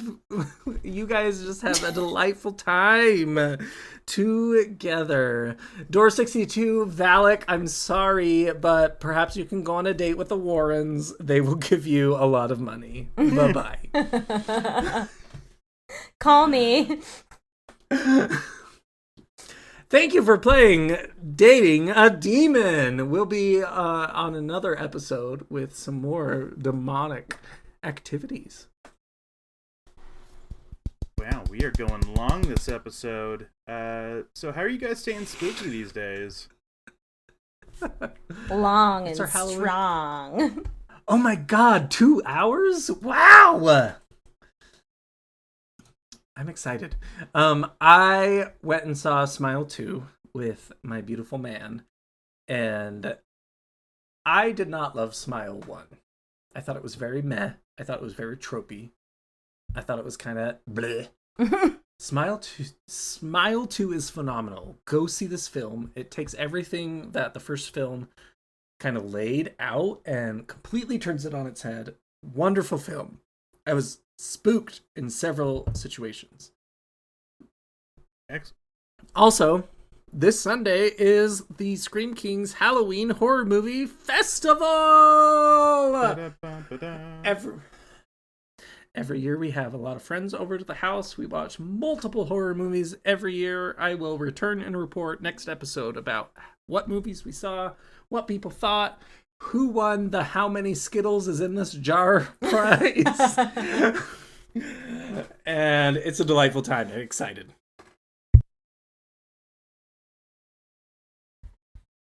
So I've been staying spooky by being on Pins and Needles for the delightful horror day. I'm very excited about it. Also, I've just been watching a lot of horror movies, as one does in October, and I just had this one. It's this underground little hit from a little director you might have heard of, maybe, named Stephen King. He did just all of the cocaine, and then he made Maximum Overdrive. It is such a stupid movie, but I enjoyed it tremendously. If you haven't seen Maximum Overdrive, you need to see Maximum Overdrive. That soundtrack, too. Stephen King could poop on the sidewalk and you would give it an A+. So not true. And also, it's not a good movie, to be clear. It's just a very fun movie. It's very stupid. I know. I just have to give you some shit. It is ours. Indeed. But you would hate it, Max, but it's a great movie. It's a great time. And Jay, how are you staying spooky? I started watching Sense8 on Netflix after never having watched it like an idiot. Oh my god. It's so gay. It's so gay. So gay. It's so good. Jamie Clayton. Agreed. Oh, She is such a That- queen. The swimming suit scene, like when they're in the swimming pool. Oh my god.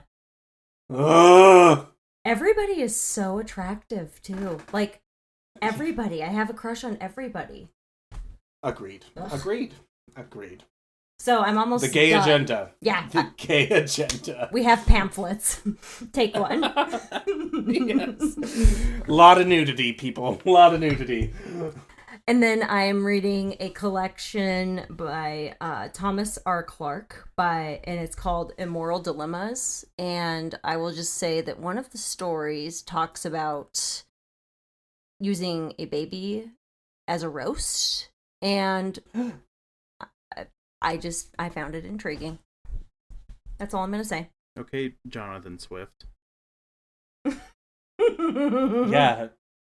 Tender is the flesh.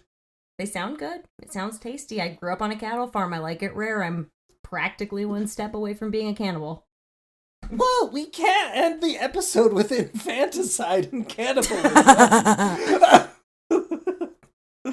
And Oh, goodness. and Wally. How about my little kitten Wally? He's a little terror. Oh, Wally is adorable, and I love how he's accustoming to, that's not a real word, getting used to your other kitties. Oh, they pal around.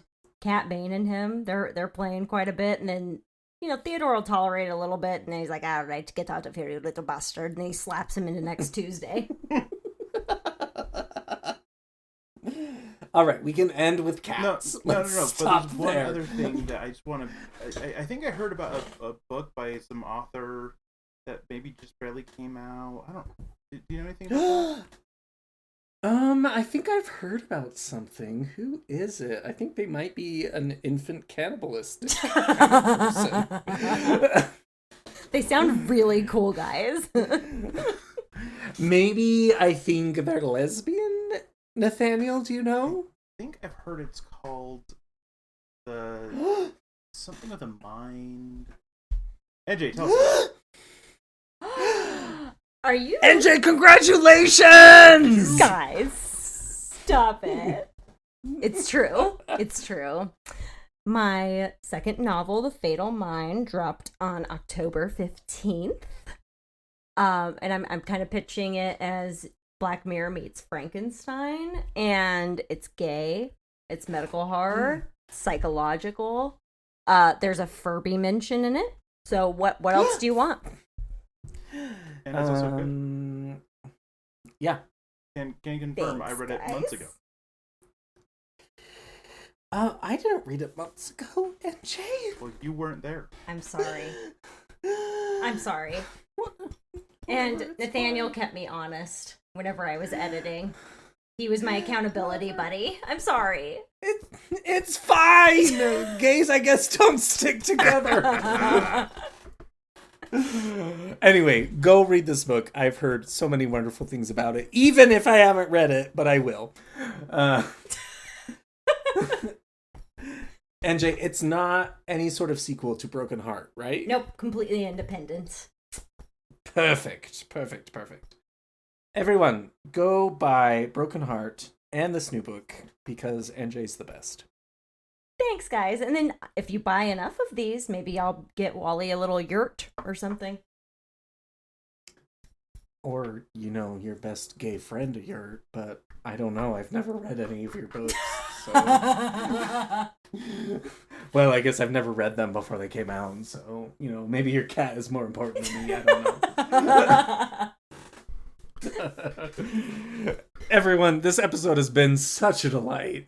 I hope you're having a wonderful October. I hope you have an adorable Halloween, whether that is spooky and filled with gore or cute and filled with candy. But And at the very least, it better be spooky. please, stay spooky. Say spooky. Stay spooky.